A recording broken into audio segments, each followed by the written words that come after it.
Muy bien, vamos a continuar entonces con la clase número 4, que como lo habíamos anticipado al final de la clase 3, corresponde a el tema de introvertido-extrovertido.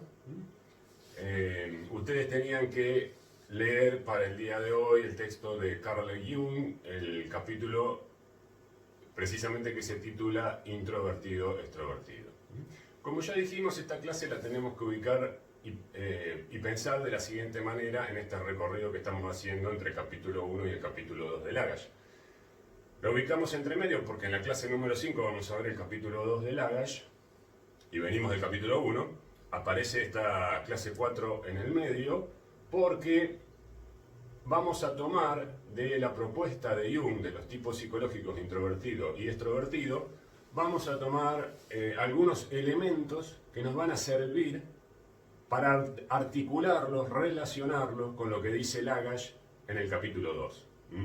Y de esta manera mostrar cómo podemos hacer dialogar a autores que aparentemente son disímiles, pero si uno los lee entre líneas, puede darse cuenta que están hablando de cuestiones que tienen puntos en común para la psicología. Por lo tanto, el propósito de detenernos en Jung en este momento es tomar estos conocimientos que nos propone Jung sobre los tipos psicológicos y después, cuando lleguemos al capítulo 2, los vamos a retomar y hacer una relectura y reinterpretación de lo que Lagash propone en el capítulo 2 de la unidad de la psicología. Entonces, esa es un poco la idea de aparentemente apartarnos de la línea en la que veníamos. Bien. ¿Qué vamos a ver en la clase 4 de hoy? En el encuentro. Una breve presentación, como hacemos siempre, para contextualizar de quién es el autor, ¿no? Caracterizarlo un poquito mínimamente. Después ustedes lo pueden profundizar, googlean Jung y ahí pueden ver la biografía de él, ¿no? y todo lo que hizo y cómo situarlo digamos, en el campo de la psicología, los aportes que hizo. Después las categorías de interior y exterior las vamos a redefinir a la luz de lo que venimos viendo en las primeras clases, porque ahora vamos a retomar un poco lo de las primeras clases, sujeto, objeto, toda esos conceptos que vimos en las primeras clases, bueno, van a volver ahora de la mano ahora del introvertido y extrovertido, ¿no? Entonces, vamos a pasar por interior y exterior a ver cómo lo podemos pensar desde el sujeto del objeto, para luego relacionarlo con introvertido, extrovertido. Y así vamos armando nuestra red conceptual dentro de la materia, porque todo está relacionado en la materia. Entonces en la medida en que vamos avanzando y vamos anticipando cosas a veces, volvemos también para atrás y traemos conceptos, los volvemos a ver, los utilizamos a los conceptos para relacionarlos con otros conceptos, ¿no? Bueno, y así se hace el trabajo cognitivo acá en la academia, es decir, en la universidad. Tipos psicológicos, ahí sí ya nos metemos introvertido, extrovertido. Los tipos psicológicos y las escuelas de psicología, eso ya es para cerrar y enganchar con lo que vamos a ver en la clase 5 del capítulo 2 de Lagash. Ya ahí le hacemos el enganche con lo que viene después. Entonces dejamos todo más o menos un poquito conectado para que no queden en el aire las cosas. Bibliografía, ya está, la leyeron. Yo supongo que la leyeron y voy a ir después acá recortando, ustedes van a recordar de la lectura, recortando algunos párrafos para ejemplificar en la palabra de Jung las definiciones fuertes que él hace en el texto de estos conceptos que vamos a trabajar. Bien. Vamos entonces a lo prometido. Jung, ¿quién era Jung? Este señor. Ya acá lo tenemos avanzado, en un Jung maduro, podríamos decir. 1875-1961. Fíjense, unos años antes, vamos juntando las cosas, ¿no? Unos años antes, 4 años antes, porque en 1879 nace la psicología como científica, habíamos dicho. Esa es una fecha que tienen que grabar ustedes, 1879. Ahí se produce el pasaje de la filosofía a la ciencia en la psicología. Entonces, 4 años antes ya nace este señor, que va a ser muy importante en la psicología. Discípulo disidente de Freud. Si ustedes leen la biografía, van a ver que él se inició en el psicoanálisis con Freud, muy jovencito, 35 años tendría más o menos, no llegaba a los 40. Y estuvo muy cerca de Freud, una relación paterno-filial muy intensa desde el punto de vista afectivo. Tuvieron encuentros, reuniones, dicen que las reuniones de ellos duraban 12, 13 horas discutiendo temas de psicología, estaban descubriendo el inconsciente. Entonces eran muy apasionados. Y esa pasión, como todas las pasiones, oscilan siempre entre el amor y el odio. Entonces, después de este movimiento intenso de encuentro, vino la segunda parte. ¡Pum! Y entonces ahí es donde se pelean a muerte por cuestiones ahí de interpretación teórica, ¿no? La libido, cómo la pensaba uno, el otro, bueno, no viene el caso, y ahí la ruptura. Se aparta, nunca más se ve con Freud, estamos hablando de después de 1910, y ahí arranca su propia escuela de psicología, que va a ser la psicología analítica. No es psicoanálisis, psicología analítica. Se parecen, pero no es lo mismo. Creador de la psicología analítica, algunos conceptos de su teoría que ustedes seguramente ahora cuando los vean van a decir, estas palabras tenían que ver con Jung. Sí. La primera, inconsciente colectivo.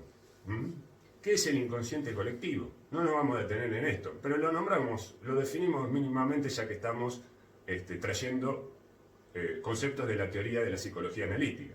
El inconsciente colectivo es la parte del inconsciente en todos nosotros que el material que contiene pertenece a nuestra especie y fue forjado a través de siglos en la cultura por el ser humano. Entonces, cuidado, el inconsciente colectivo no es un inconsciente que, como si fuera el mar donde están todos los peces, y conecta a todos los peces, porque es el mar como si fuera un continente donde están todos esos seres vivos. Entonces nosotros seríamos esos peces y el inconsciente colectivo sería el mar donde estamos todos metidos y nos conecta. No, no es así. Es colectivo porque sus contenidos son colectivos, pero está en cada uno. Entonces tenemos el inconsciente colectivo en este modelo de vida mental, que es otro modelo distinto del de Lagash, del que vimos en la clase pasada con las autoplásticas mentales, ¿se acuerdan? Bueno, entonces en este modelo tenemos el inconsciente colectivo con el que nacemos y encima se va construyendo el inconsciente individual. Y después viene el preconsciente y el inconsciente, o sea que es otro modelo teórico, mucho más amplio. Bien, consciente colectivo. ¿De qué está hecho? Ustedes decimos contenidos. Bueno, los contenidos del inconsciente colectivo van a ser los arquetipos. Son imágenes, imagos, que le dice Jung, primordiales, que están ahí, inaccesibles, pero que aparecen organizando la existencia, el devenir del ser, en determinados momentos pueden irrumpir y organizar de alguna manera la existencia.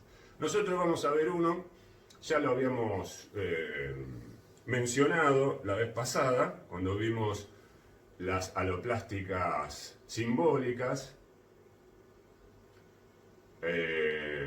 y le hicimos mención al complejo de Edipo. El complejo de Edipo es un arquetipo para Jung, porque irrumpe en la vida, en el desarrollo psíquico, entre los 4 y los 6 años, como una fantasía, se traduce ese arquetipo como una fantasía en el inconsciente individual, organiza, y el chico vive la experiencia, o parte de su experiencia la vive desde ese lugar, en ese sentido estructura de la existencia. Entonces pasan a cobrar protagonismo el padre, la madre, él, ¿no? Y bueno, todo lo que circula ahí en ese triángulo, o las funciones paternas, funciones maternas, como ustedes quieran verla.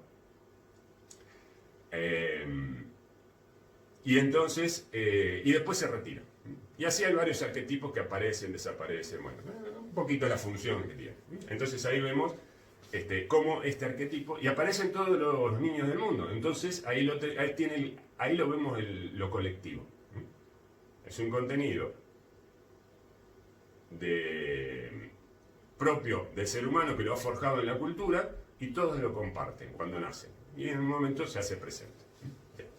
Listo. Entonces, estas palabritas, inconsciente colectivo, arquetipo, hay que relacionarlas con Jung. Tiene textos sobre esto donde lo profundiza. Es un autor de una cultura y una erudición muy amplia, fenomenal.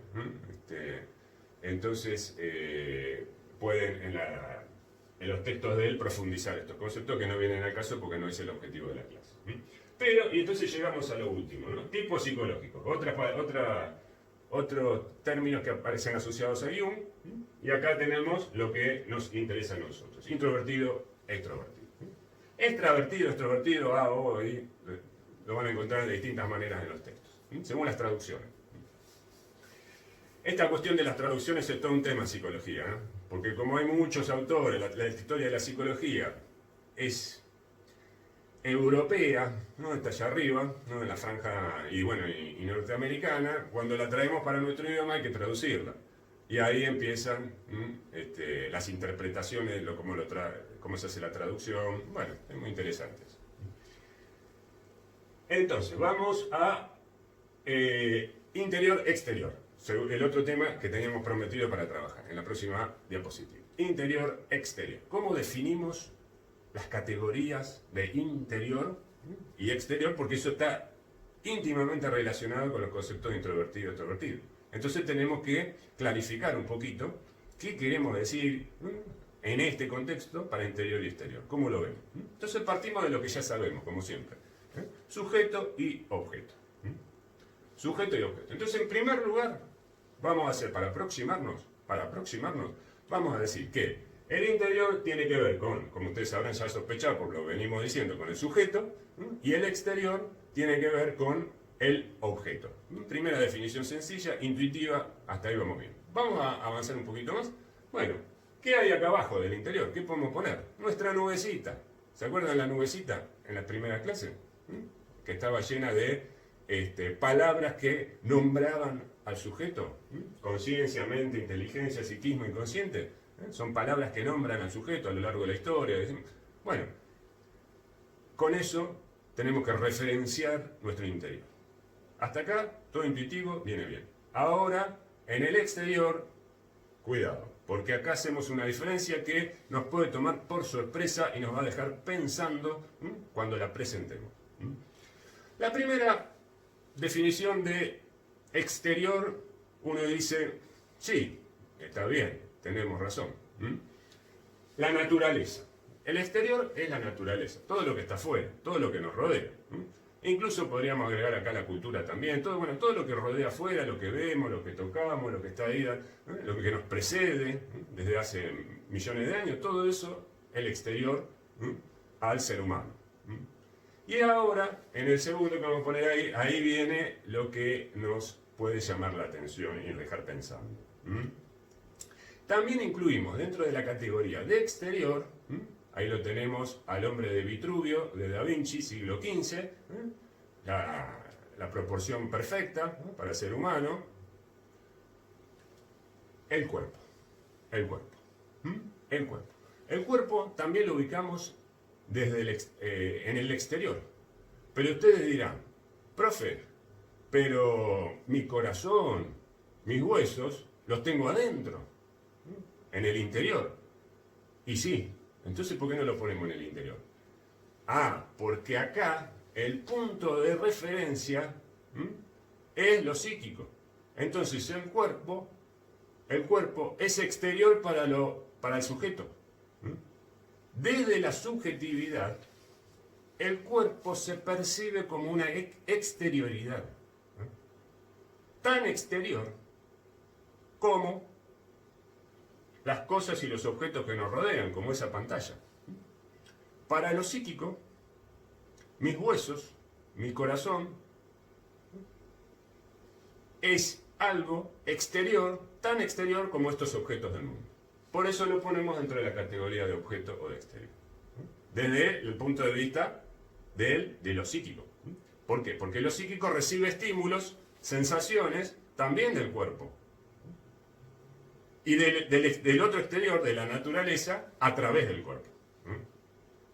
Desde el cuerpo, los estímulos son constantes, están ahí siempre, y no podemos escaparnos, como decía Freud. Del cuerpo no podemos escaparnos. El aparato psíquico, para Freud, el sujeto, no puede escaparse del cuerpo. De otras cosas se puede escapar del exterior, porque tiene movilidad y motricidad. Se esconde, se aleja, pone un parapeto, una trinchera y se aleja de su exterior. Pero del cuerpo es más complicado, porque lo llevamos a todo lado. Y somos, como lo dijimos en la definición de la primera clase, somos cuerpo también, biopsicosocial. Entonces, siempre vamos con todo para todos lados. Entonces, guarda con eso, el cuerpo no pensarlo como algo interior, sino exterior, para nosotros acá. Esto es muy importante porque cuando vayamos a ir definiendo las psicologías naturalistas objetivistas o objetivas, ahí vamos a ver el papel del cuerpo en estas psicologías. Y son psicologías del afuera, podríamos decir. Ya lo vamos diciendo, psicologías del objeto. Por eso le dicen objetivistas. Bueno, pero a eso vamos a ir llegando. Bien, entonces, ahora sí, vamos al centro de la clase de hoy. Introvertido, extrovertido. Vamos a definirlo de entrada. De entrada vamos a definir cómo pensar introvertido, extrovertido. Entonces tenemos una afirmación y acá abajo le vamos a hacer nuestro esquema para visualizar los términos que están contenidos en esta definición. Primero la leemos, tratamos de interpretarlo y después volcamos eso en un esquema. Los tipos psicológicos, introvertido y extrovertido, acuérdense, ahora TP, que siempre que lo vean, TP son tipos psicológicos. Acuerdo, nomenclatura. Los tipos psicológicos, introvertido, extrovertido, son disposiciones, tendencias que en cada persona indican hacia dónde se dirige la libido. Si se dirige hacia el sujeto o si se dirige hacia el objeto. Primera cuestión, definición. Si ustedes quieren, vayan al diccionario de Galimberti o al de Laplanche-Pontalis, que ya lo deben tener al lado, mientras están viendo esta clase 4, porque hay que ir repasando, o cuando están leyendo los textos, siempre con los diccionarios, ahí para, como hacía Lagash, ¿se acuerdan del capítulo 1? Bueno, ustedes tienen que hacer lo mismo. Libido. Vamos y buscamos la palabra libido. Capítulos de libido. Van a encontrar definiciones así extensas porque fue un término muy... Ya les dije, por esto se pelearon Jung y Freud, que es la libido. Entonces, libido, para nosotros, ¿con qué hay que identificarla? Que estamos en el principio de todo. Libido es motivación, deseo, interés. ¿Hacia dónde va? Si la motivación, el deseo, el interés va hacia el sujeto, para acá, o hacia el objeto.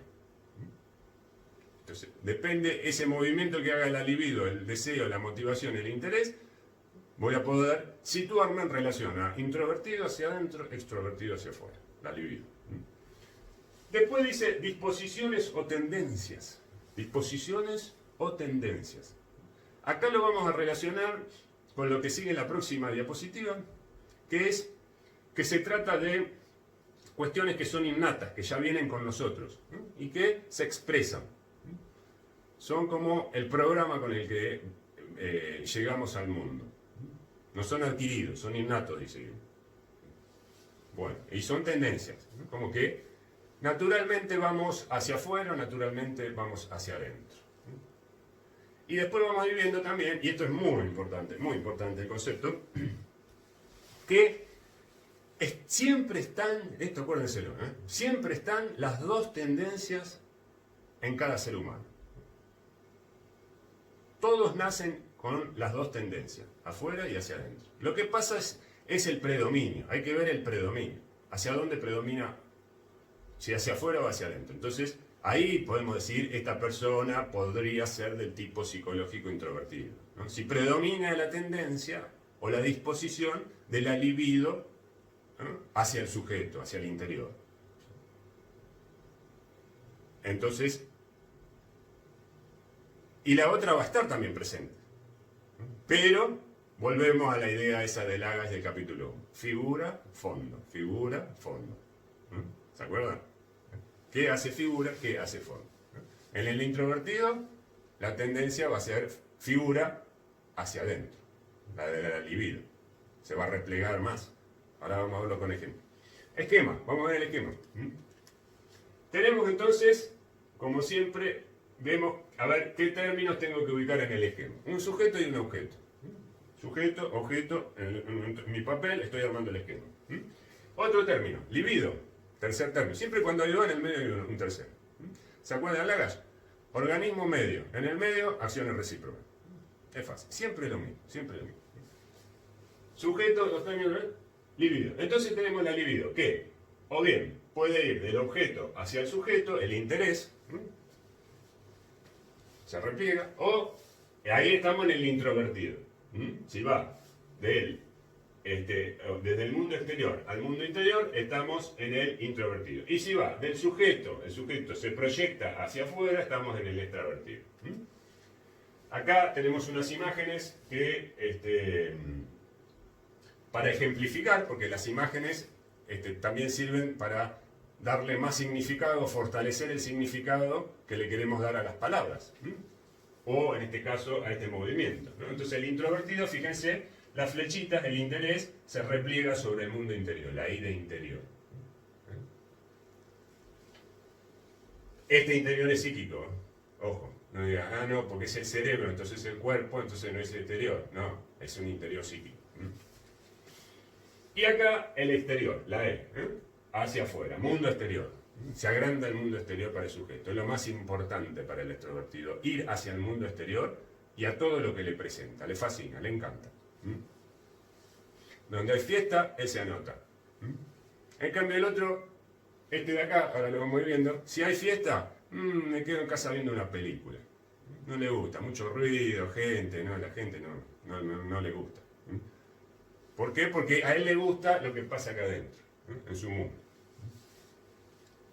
Entonces cada uno busca cosas distintas en la vida y se va relacionando y rodeando en función de la posición de la libido o de esta tendencia innata. Naturalmente, porque se siente cómodo, la pasa bien ahí. Si no, está como que no encaja mucho, medio forzado, ¿no? Seguimos. Bueno, ahora vamos a poner frases acá en la diapositiva para profundizar el concepto. Antes de llegar a las frases de Jung, que yo les había prometido que íbamos a recortar del texto y ustedes van a recordar, ahora vamos a hacer 4 frases para ir comentándolas y ampliando lo que dijimos anteriormente. Entonces vamos armando, como dijimos hace un rato, la red conceptual sobre estos términos. Con qué hay que rodearlos, relacionarlos y cómo hay que ir pensándolos.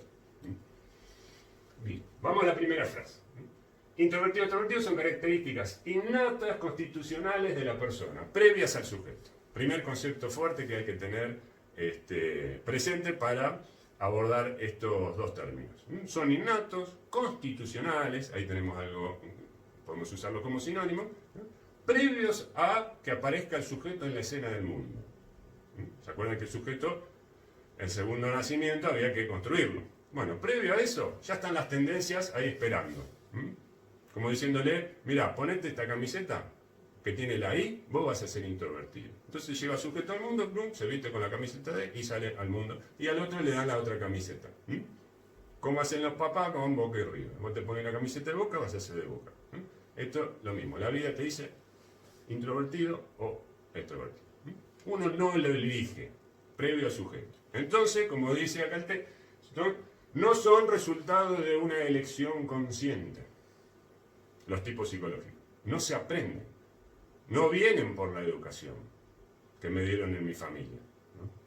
Es más, ahora vamos a ver que una educación que vaya en contra de los tipos psicológicos puede frustrar al sujeto y hacerlo sentir incómodo e incluso enfermar, como hay ejemplos ahí en el texto de Jung, donde él dice cuando estas cosas no se respetan o se excede, el ser humano se excede en la práctica, ¿no?, de uno de los tipos, ¿no?, va mucho hacia afuera o mucho hacia adentro, ahí se produce un quiebre, una descompensación y se puede llegar a enfermar o a tener problemas en la vida, ¿no?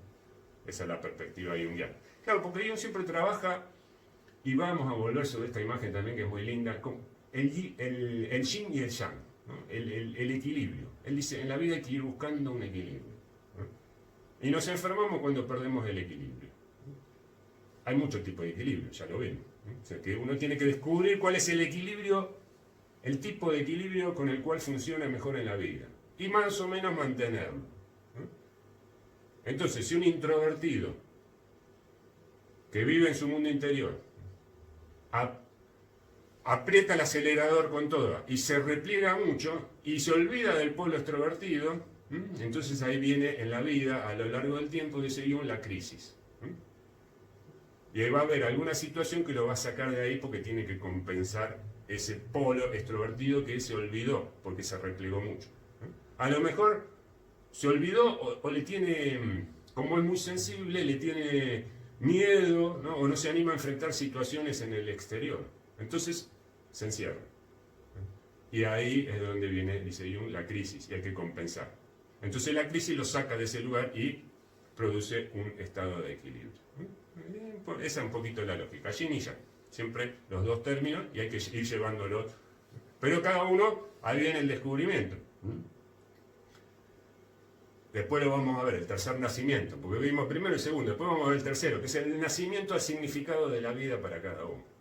Entonces, es este tipo de equilibrio que cada uno tiene que descubrir en la vida, psicológicamente, el equilibrio, pertenece a lo que podríamos decir el tercer nacimiento. Es una empresa privada, personal, íntima, que cada uno tiene. Algunos ni se dan cuenta, viven y le dan para adelante. Y después las correcciones la vida misma se encarga de hacerlas, porque no están enterados de todas estas cosas. Y Jung da ejemplos ahí de una persona que había puesto un negocio y bueno, y mucho para afuera, se olvidó del momento introvertido y después ahí le apareció una situación que lo llevó a la quiebra en el negocio. Porque no pudo compensar estas dos cosas, no las articuló, no le dio armonía en su vida. Como decían los griegos, hay que buscar la armonía, el equilibrio en la existencia también, otro elemento más para pensar. Seguimos. Si se impone acá está, lo que decíamos nosotros, si se impone la disposición contraria, es decir, si la persona nace, por ejemplo, introvertida, y lo empiezan a criar, si se impone la disposición contraria, por medio de la educación, o por la fuerza, lo fuerzan a ser extrovertido, a ese que nació, ¿no? Introvertido, la persona se enferma, se frustra, no está bien en el mundo, en la existencia, no la pasa bien, está incómodo en determinadas situaciones. ¿Por qué? Porque desde afuera le están metiendo presión para llevarlo a un lugar o a un modo de vida que le es ajeno y que él no le simpatiza, como diría... No me simpatizas. No le simpatiza. Entonces, lo fuerzan. No le gusta, se puede enfermar. Y la enfermedad es una defensa. La enfermedad es una defensa. Solo se cura si se restituye la disposición original. Miren qué fácil. Miren qué fácil. Como dirían los 4 de Liverpool. Vamos a escucharlo.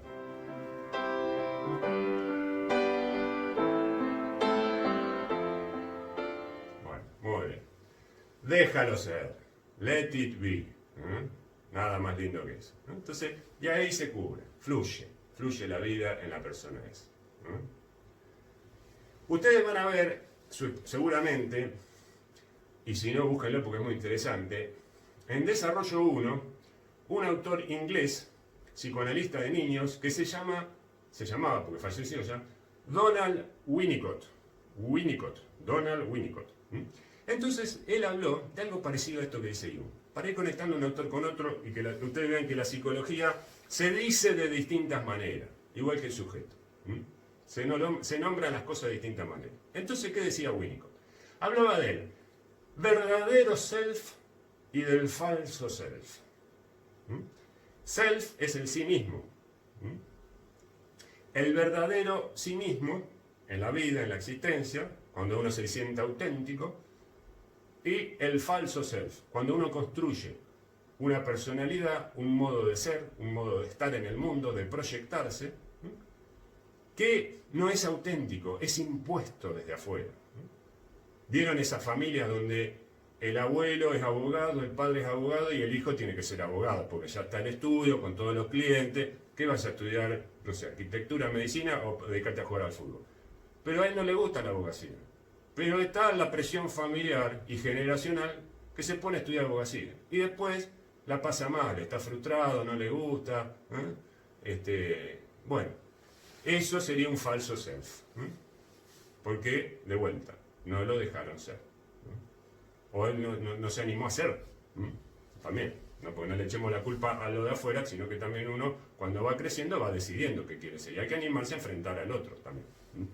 Entonces, este falso self, que muchas veces se construye como lugar de identidad o de referencia para el sujeto, lo podemos ver ejemplificado en esto que dice Jung, ¿no? Se le impone al chico la disposición contraria cuando está creciendo. Al introvertido se le dice, no, anda a jugar, salí, y él no, él quiere estar dibujando, ¿no? Está con su mundo, en su pieza, con su juguete, y por ahí sale.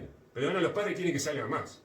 Entonces lo mandan a actividades, donde hay mucha gente, donde está en contacto con ruido, con cosas así, y él no está bien. Pero porque son los padres y los quiere, entonces les hace caso, y entonces ahí va construyendo un falso ser.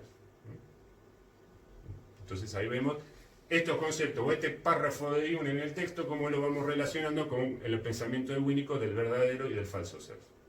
Y una cosa tiene que ver con la otra. ¿Por qué? Porque esto surge, estos autores, Winnicott y Jung, construyen sus teorías y sus conceptos desde la clínica, es decir, desde escuchar a los pacientes, la vida de los pacientes, las biografías, y de ahí sacan conclusiones. Entonces acá vemos los puntos en común. Uno en Suiza, Jung, trabajando con sus pacientes ahí en los Alpes suizos, Winnicott, Inglaterra, en la ínsula, en la isla, trabajando con sus pacientes ingleses, y encuentran cuestiones existenciales, que después devienen enfermedades, patologías que ellos atienden, y se dan cuenta que son cuestiones existenciales, de cómo se definió la existencia, y eso lleva a la enfermedad, en este tipo de casos. Lo último. Esto es muy importante, para lo que va a venir en la clase 5 y el capítulo 2. Acuérdense de esto y cuando estemos en la clase 5, se los voy a recordar. ¿Se acuerdan? Aquella diapositiva en la clase 4, cuando la vimos. El tipo psicológico de una persona se puede deducir a partir de la observación de sus conductas. Como decía el maestro, por sus obras los conoceréis. ¿Cómo sabemos si estamos le preguntaron al discípulo, ¿cómo sabemos si estamos ante una persona buena o una persona mala? Por sus obras los conoceréis. Es decir, observen las conductas y sabrán lo que hay en el mundo interior de esa persona. Acá es lo mismo. Las conductas, los comportamientos del introvertido y extrovertido, ahora vamos a ver ejemplos, son característicos. Si uno se pone a observar a lo largo del tiempo qué es lo que hace una persona y esas conductas van hacia afuera, ¿no? Entonces tengo un extrovertido. Es lo que insiste, lo que naturalmente le sale. Cuando lleguemos a los fundadores de las escuelas de psicología, capítulo 2, y los pensemos, lo vamos a pensar desde esta lógica. ¿Cuáles son las producciones teóricas, comportamientos, las producciones teóricas que ellos hacían cuando hacían la ciencia psicológica? ¿De qué tipo, de qué naturaleza era el conocimiento psicológico que producían los fundadores de las escuelas de psicología? Entonces, ese va a ser el punto de enganche entre lo que estamos viendo ahora, los tipos psicológicos, que definen conductas, con el capítulo 2 de Lagash, cuando lleguemos a la clasificación de escuelas de psicología. Y ahora sí le damos la palabra a nuestro maestro Carl Jung. Vamos a recortar algunas frases para comentarlas, porque sintéticamente él nos da definiciones muy precisas, que hay que, como decimos siempre, hacerlas hablar a las definiciones, y tiene mucha riqueza. Entonces, ustedes recordarán esto en algún lugar del texto que está, búsquenlo, esta frase. Dice, el introvertido, que nos dice Jung, interpone una opinión subjetiva entre la percepción del objeto y el obrar. Interpone una opinión subjetiva, podemos decir su opinión subjetiva, entre lo que percibe del objeto, es decir, del mundo, y la acción que desencadena, la respuesta que da al mundo. Entre lo que viene del mundo y lo que respondo, hay un momento del introvertido que se vuelve grande, y ahí es donde él interpone su opinión subjetiva. ¿Qué quiere decir esto? Que el introvertido se apropia de la percepción de lo que el objeto le informa y él dice, momentito, a ver cómo es esto, ¿qué me están diciendo? Yo lo interpreto, yo reflexiono. Se para y pone distancia con lo que el objeto le informa. Y después, en función de eso, da una respuesta al mundo. Equivocada, adaptativa, no, eso es otro tema. Pero está ese momento, ese parar la pelota en el flujo del partido y decir, bueno, ¿a qué estamos jugando? ¿Qué es esto? ¿Para dónde hay que armar la jugada? Es decir, viene la pelota, la paro, la percepción del objeto, analizo y después, pum, pego el pelotazo, obrar. Momento subjetivo que se expande en este tipo psicológico del introvertido. O, de otra manera, lo dice en otra parte del texto muy linda, remarca la condición subjetiva con el que todo percibir está condicionado, el introvertido. Remarca la condición subjetiva con el que todo percibir está condicionado. ¿Qué nos está diciendo con esto? Que siempre que percibimos, todo el mundo, hay una pincelada de subjetividad en eso que percibimos. No tenemos percepción pura del mundo. No tenemos percepción pura del mundo. Siempre algo interpretamos, por más extrovertido que seamos. Siempre algo interpretamos. Pero ¿qué pasa? En el introvertido, esa condición subjetiva que tiene el percibir está, como decíamos recién, mucho más expandida, es mucho más grande, se nota más, no pasa por alto, no pasa por alto, lo interpreta, frena el objeto, para la pelota. Entonces, ese parar la pelota es la condición subjetiva con el que todo percibir está condicionado. Siempre está la pincelada de subjetividad en la percepción. Pero acá está, no la pincelada, el tiro del balde de pintura. O toda la paleta, la pintó toda la percepción. Porque está el sujeto. El momento del sujeto es fuerte en el introvertido. El momento del sujeto es fuerte en el introvertido. Eso hay que tenerlo presente. Extrovertido, vamos al otro polo, otro tipo de posicionamiento de la libido. Se pone atención e interés en el mundo exterior, las personas y las cosas. Como les dije, si hay fiesta, vamos.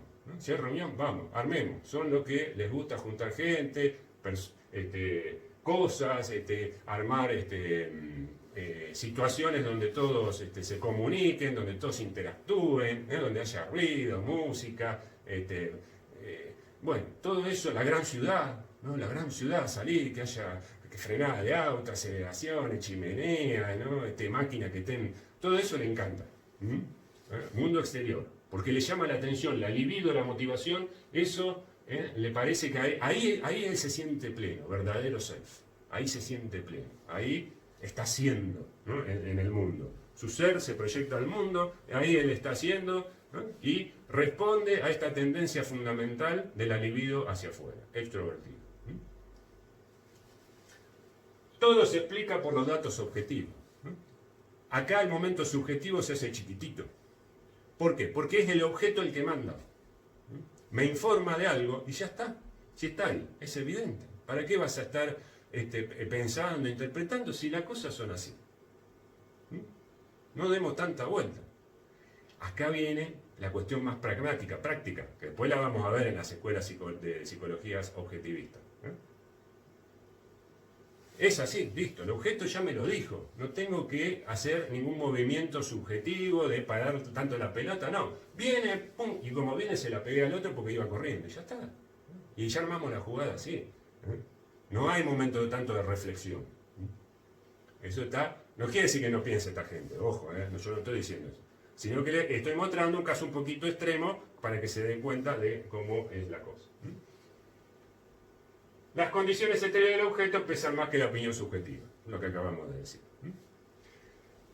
Esto que recién apareció, cuidado, se lo dejo como ejercicio. Se lo dejo como ejercicio. ¿Puede haber un tipo psicológico introvertido puro sin nada de extrovertido? Y al revés, ¿puede haber un tipo psicológico, una persona que sea extrovertida pura sin nada de introvertido? ¿Sí, no? ¿Por qué? Siempre por qué, Siempre por qué. No, sí, no, y listo, y me voy. No, en los parciales, en los trabajos prácticos. Siempre por qué. Si esto es así, es por ta, y tal cosa. Los fundamentos, conocimiento fundamentado. Así es la academia, la universidad y la ciencia. Conocimiento fundamentado. Acostúmbrense a pensar así. Salgamos de esa lógica de los foros del Facebook, de los chats, ¿no? Donde uno dice una cosa y vio una noticia, le pusieron ahí y dijo, oh, no. Ahora, después entras, lee la noticia y es otra cosa. Fundamentado. Siempre la cosa, no hay que dejarse llevar tanto por el objeto, sino por pensar. Dije tal cosa, prepárense porque el profe atrás le dice, ¿y por qué? Cuando estén en el examen final, en un oral, ¿y por qué? Entonces hay que fundamentar con qué, con los autores, por supuesto, no con los instrumentos musicales, sino con los autores. Hay que leer y decir, este autor o tal cosa, por esto, por lo que vimos en la materia de antes, en la clase, entonces esto tiene, y se justifica por tal cosa. Entonces, ahí voy armando de vuelta la red conceptual. La red conceptual me sirve para construir las respuestas al por qué. Pero todo eso es trabajo cognitivo. Todo eso es trabajo cognitivo, tiempo y dedicación a los libros, las clases, todo lo que los profes le van acercando para que ustedes se vayan formando. Pero hay que sentarse y hacerlo. Entonces, sí, no, ¿por qué? Ya tienen una tareita para jugar un poco con estos conceptos. Vamos a seguir dando ejemplos de esto, para que quede bien clarito. Miren esta que linda que es. El introvertido tiene el mundo en la cabeza. Y sí, está pensando, son los soñadores. Como decíamos recién, se sienten vivos cuando están en ese mundo, ¿no?, que han construido, ¿no?, en el pensamiento, en una poesía, en su pieza, ¿no?, con sus objetos, ¿no?, y entonces ahí es donde se repliegan y experimentan la realidad de manera auténtica. Entonces el mundo para ellos fluye hacia adentro, la libido, energía psíquica también se la traduce, inunda la fantasía y entonces ahí el sujeto encuentra realidad. Encuentra realidad en el mundo del pensamiento, en los sueños, en ese replegarse, en ese buscar hacia adentro. Ahí el interés es genuino, es verdadero self, como decía. En cambio, en el otro, en el extrovertido, ya se habrán dado cuenta. No es tener el mundo en la cabeza, sino tener el mundo en las manos. Es decir, los conquistadores, los que van hacia afuera, los que quieren cambiar las cosas. Pero desde afuera. Este también capaz que quiere cambiar. Pero desde adentro, él piensa cómo cambiar. Que los otros la cambien desde afuera. Él es el momento pensante del cambio. Los otros son el momento actuante. Si es que hay que cambiar. A veces el hacer no es para cambiar, sino para mantener lo que hay. Pero hay que hacer. El hacer es más patrimonio del tipo extrovertido, la acción. Recuerden esta palabra que ahora la vamos a ver enseguida. Acción es lo que caracteriza al extrovertido. La libido se vuelve acción. Hacer. Recae sobre el objeto. Vamos hacia el objeto. El objeto manda, ahí está la cosa donde la vida transcurre, en el mundo del objeto. Entonces, hacia afuera. Hacia afuera, la mirada hacia afuera. Bueno, vamos entonces a la última de estas filminas de ejemplificar, o la anteúltima, y ya después vamos cerrando, ¿no? Otro ejemplo para introvertido, para ir caracterizándolos, porque después estas perspectivas nos van a servir a nosotros en el capítulo 2 y en todo lo que sigue, para situarnos en relación a las escuelas de psicología. Por eso estamos abriendo estos dos polos y caracterizándolos bien, porque después todo esto lo vamos a hacer metáfora en las escuelas de psicología. Busca comprender e imaginar. El pensador de Rodin, finales del siglo XIX, principios del XX. Acá tenemos el poeta, una alegoría del Dante Alighieri, la Divina Comedia. Entonces Rodin, pensando en eso, armó. Y entonces vemos a esta persona, que la vemos inactiva desde afuera, ¿no? Porque está sentada, inmovilizado el cuerpo, en una posición reflexiva hacia adentro, introvertida podríamos decir, es un cuerpo introvertido pero inactiva hacia afuera, pero seguramente muy activo hacia adentro, en el mundo interior. Está trabajando esta persona, el poeta está trabajando y buscando inspiración en el mundo interior.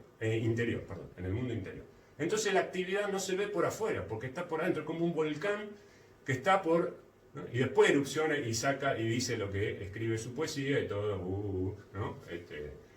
Pero primero la tuvo que trabajar, ¿no? Como si fuera el herrero golpeando, dándole forma a esas palabras tan bellas, ¿no? Que él está buscando, ¿no? El poeta. Entonces, el momento de la actividad es un momento silencioso, pero hay actividad. Como ustedes cuando estudian, o van a sentir, ¿no? Porque están empezando recién, cuando vayan estudiando cada vez más en las materias que tengan que preparar, van a pasar horas delante de los textos, leyendo, resumiendo, escribiendo, ¿no? Horas, 6, 7, 8 horas, cuando se vienen los parciales y todo ese momento del cuatrimestre, y hay que preparar finales y todo, y van a terminar después del día agotados. Y ustedes van a decir, pero si lo único que hice fue estar sentado en esta silla 6, 7, 8 horas, 9 horas. ¿Por qué me cansé tanto? Porque hay una actividad cognitiva interna del sistema nervioso que ustedes estuvieron trabajando. No se ve, pero es un trabajo silencioso. Hicieron ese repliegue de la libido para reflexionar sobre los textos, para hacer esquemas, para, síntesis, fijar conocimientos en la memoria, ir, venir, desdecirse. Todo eso es actividad. Silenciosa, pero es actividad. Y por lo tanto, terminamos cansados, ¿no? Queremos ir a dormir. Después de eso ya basta. Porque se cansó, ¿quién? Y la actividad mental. El momento del introvertido de cada uno de nosotros. En una actividad cognitiva, en ese caso. Acá tenemos una mujer soñadora, ¿no? Esos tipos de personas que sueñan con mundos, de colores, de fantasías, ¿no? Y vamos al extrovertido. Extrovertido. Él quiere no comprender e imaginar, sino actuar sobre las cosas. El mundo en sus manos, como dice. Entonces, tenemos luz, cámara, acción. Ese podría ser un indicador para decirle, se levantó, arranca el día con ese cartelito. Luz, cámara, acción. Se levantó y se toma un café y a hacer cosas. Y acá retenemos la palabra acción. Son gente de acción. ¿No? Gente de acción como nuestro querido Chuck Norris, que hizo muchas películas de acción. Entonces podría ser un prototipo, Chuck Norris, un prototipo de extrovertido. Por sus obras los conoceréis, decíamos recién, por sus conductas y comportamientos. ¿No, Chuck? Bueno, él siempre cosas de acción, no la deja pasar, ¿no? Es más fuerte que él el momento extrovertido. Cuando volvamos sobre Watson, conductismo, Watson, fundador del conductismo, 1910-1915, allá por el mes de septiembre, octubre, otro hombre de acción, pero de acción en psicología. Watson es el Chuck Norris de la psicología, podemos decir. Y también en su estilo, porque vamos a leer textos de Watson y ustedes van a ver lo beligerante, combativo, y cómo ataca a otros de escuela psicológica, cómo los ataca en los textos, le dice de todo. Entonces, gente de acción, gente que se siente viva cuando está en la pelea, ¿no? Eso, como se dice, el animal político. El animal es un animal político, ¿no? Es decir, cuerpo hirviendo, ¿no? Y buscando situaciones, ¿no?, que lo motiven, que le pongan la sangre caliente, la adrenalina, y entonces ahí él está en su salsa, ahí la pasa bomba. Bien. Dos tipologías completamente distintas para posicionarse en el mundo, y las conductas y los comportamientos que despliegan. Pero no todo brilla en este mundo de los tipos psicológicos. Entonces Jung, en el texto, nos va diciendo que esta gente tiene algunos problemitas también. Tiene puntos débiles. Como decíamos al principio, cuando las cosas se exageran, entonces ahí viene la debilidad y no se busca el equilibrio. La integración de los opuestos, como tanto le gusta a Jung en su clínica trabajar. El yin y el yang, la integración de los opuestos, bueno, hay que ver por dónde anda la persona en esa lógica. Si se descalibró mucho para el punto de equilibrio de esa persona, entonces ahí viene la patología. Así un poco lo veía. Entonces los puntos débiles. Puntos débiles para uno y para otro. Damos un ejemplo, hay un montón. Podríamos decir, el punto débil del introvertido, uno de los puntos débiles, es como que se repliega mucho sobre sí mismo. Puede construir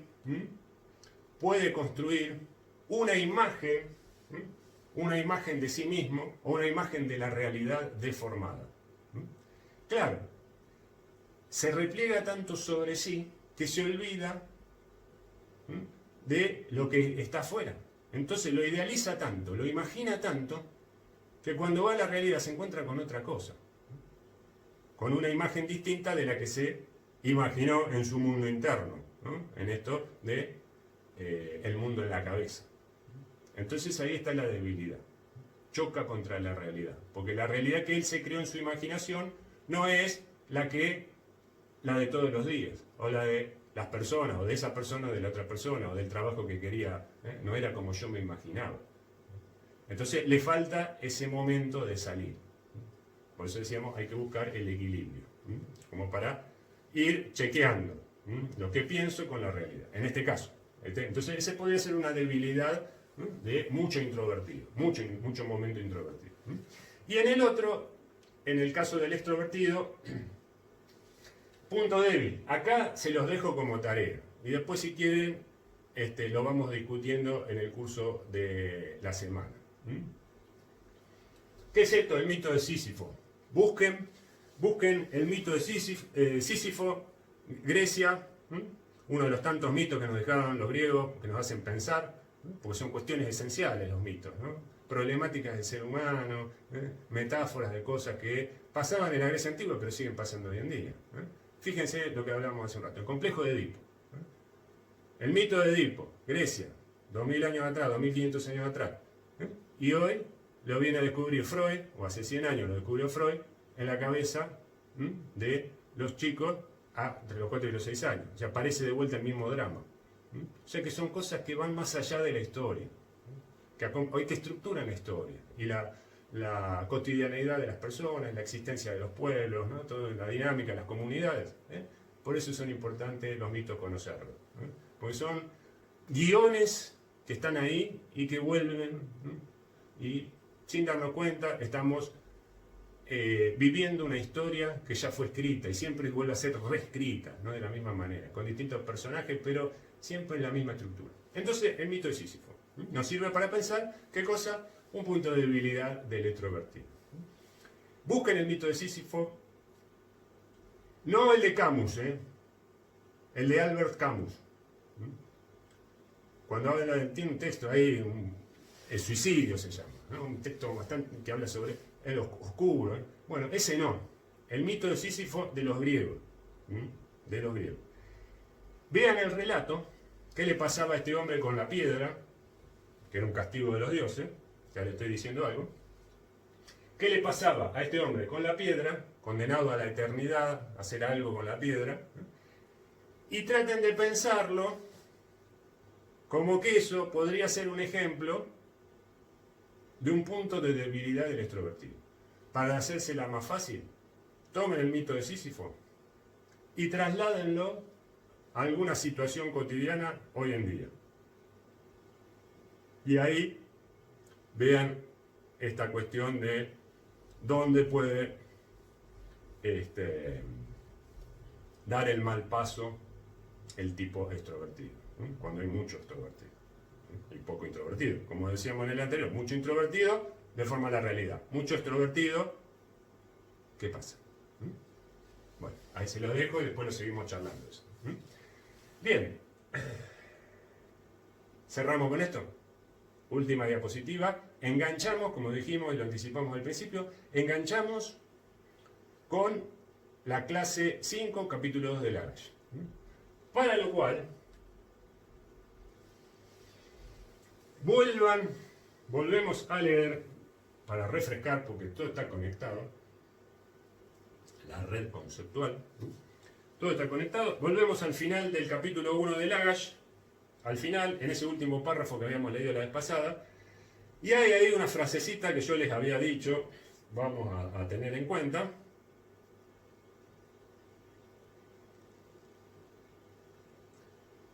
En la mitad del párrafo dice Lagash, ¿no? Ahí está la frase. Todas las disciplinas psicológicas, es decir, todas las escuelas de psicología, ¿no? Ahora sacamos el chip de introvertido-extrovertido, volvemos a capítulo 1 de Lagash. Tratemos de ubicarnos ahí, ¿no?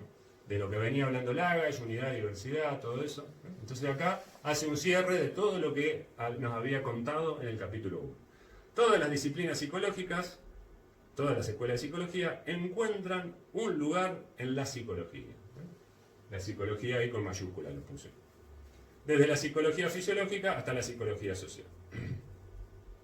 Entonces, el ovillo de lana lo habíamos utilizado más que nada para mostrar las conductas complejas. Vamos a quedarnos con la otra imagen, que era la de la bolsa. Una bolsa que representa, tenemos ahí un cartelito, psicología con mayúscula. La bolsa es la unidad, ¿no? Es lo que encierra ¿a quién? A todas las disciplinas psicológicas, que encuentran su lugar en la bolsa, en la psicología. Todas las disciplinas psicológicas encuentran su lugar en la psicología. Entonces, como decíamos antes, miramos dentro de la bolsa y están todas las escuelas de psicología ahí saludando, ¿no? Diciendo acá estoy, mirá, la disciplina psicológica, sistema de psicología, diversidad hacia adentro. Entonces ya habíamos dejado planteado, y acá vamos enganchando, que es la respuesta que va a dar Lagash en el capítulo 2, si hacia adentro de la bolsa esa diversidad es un caos o hay orden. Hay compartimentos, hay divisiones, hay agrupaciones, están todas las escuelas de psicología que de un determinado, de una determinada tendencia, otras de otra tendencia, se agrupan, como la gente en una fiesta se van agrupando de acuerdo a las tendencias, o están todas mezcladas, y cuesta diferenciarlo, hay confusión, uno escucha un murmullo, pero no hay melodías características en esos grupos. Esa es la pregunta que vamos a tratar de responder a partir de ahora, y que Lagash nos va a dar una respuesta. ¿Cómo encuentran su lugar? Entonces hacemos hablar a esta parte del capítulo 1 final, esta frase de Lagash, le vamos a tratar de... le vamos a hacer preguntas para decir, bueno, esto es un enigma, encuentra su lugar. Ajá, ¿y? ¿Nos quedamos con eso? ¿Encuentra su lugar? Ah, ya está. O le empezamos a hacer pregunta a encuentra su lugar. ¿De qué forma encuentra su lugar, señor Lagash? No me voy a quedar con eso. Yo soy inquieto, quiero saber. Soy estudiante universitario. Me hago preguntas, relaciono. ¿De qué forma encuentra su lugar? En la bolsa. Las escuelas de psicología se agrupan de alguna forma dentro de la psicología, así dentro de la bolsa, lo que venimos planteando. Y si se agrupan, ¿a qué motivo responde esa forma de agruparse? Porque capaz que Lagash nos dice, sí, se agrupan. Ajá, ¿cómo? ¿Cómo? Quiero saber, ¿cómo? ¿Por qué se agrupan así y no de otra manera? ¿Por qué se agrupan de A2 y no de A3? O de A4 o de A5. Todas preguntas que hay que responder. En el área de la ciencia y en la academia, uno, cuando investiga, son preguntas que vienen detrás. Ya están haciendo la fila para entrar y quiero que me respondan. ¿Se agrupan? Sí. ¿Cómo? ¿Por qué? ¿Se agrupan de A2? ¿Por qué de A2? ¿Cuál es el criterio? ¿Cómo explico que llegaron a agruparse de A2 y no de A3? Entonces, ahí está el capítulo 2 para responder ese modo de agrupamiento que ustedes ya lo estamos diciendo. Sí, se agrupan. Se agrupan. Esa es la respuesta de Lagash. Y Lagash la va a fundamentar, nos va a decir, la va a fundamentar, y a partir de ahí, por eso decíamos, el capítulo 2 es muy importante en la materia, en esta materia. Porque a partir de ahí organizamos todo el recorrido de lo que viene después. Pero, como también lo dijimos al principio de esta clase, nosotros vamos a hacer dialogar a Lagash con su propuesta con los tipos psicológicos de Jung. Entonces vamos a relacionar esto que acabamos de ver en esta clase, lo vamos a relacionar con lo de Lagash en el capítulo 2. Eso lo vamos a hacer la vez que viene. Vamos a ver cómo nos van a ayudar también a encontrar un porqué, una fundamentación a esa agrupación, los tipos psicológicos. ¿Cómo nos van a ayudar? Lagash va a decir, mi fundamento es este. Fenómeno. Pero además, nosotros le vamos a decir, mira Lagash, esto dijo Jung. ¿No te parece que te complementa lo que vos estás diciendo?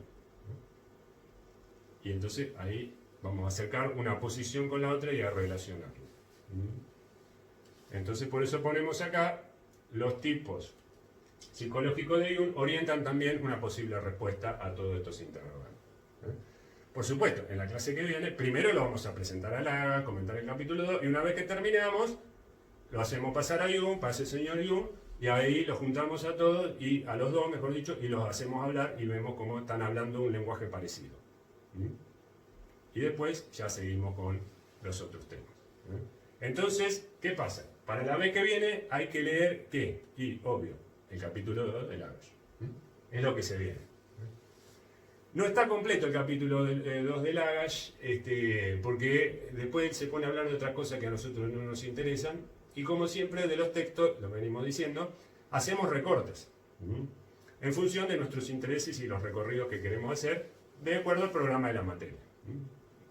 Porque si no estaríamos leyendo cosas que no vienen al caso, explicarlas, perdemos tiempo. Entonces, las primeras páginas del capítulo 2, que tienen una lógica, se entienden, llega hasta un punto y después empieza a hablar de otras cosas, las profundiza, bueno, pero ya no tanto detalle.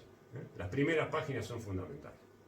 Las primeras 4, 5, 6 páginas, ahí hay que leerlas, releerlas, recontra, requete leerlas, porque ahí está la parte muy sustancial, ¿no? Para entender cuestiones de la materia.